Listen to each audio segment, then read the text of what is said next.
ki na ki sam lo ka bol khak chang in ke ma ki khem mai ka hi je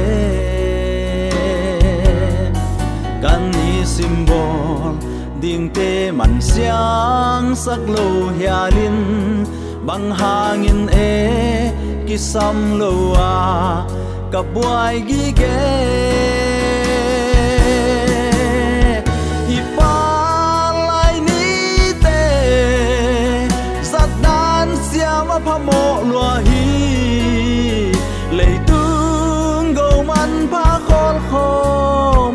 na ding tang ton go nei thu pi ben zong i Pallai ni ma hi i Pallai ni solo hun te amok vul mai di ka gel cha dun le zwa te thu mang to pa de bangin sep hoi le mi dang pan pi nang hun hoi pen hi i Pallai ni te zat dan siam a phamo lua hi lei tung go man pha khol khom na ding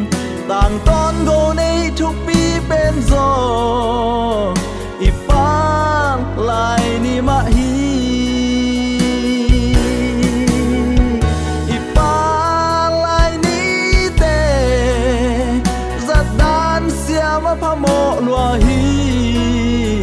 lei tung go man pha khol khom na ding tang ton go nei thu pi ben zong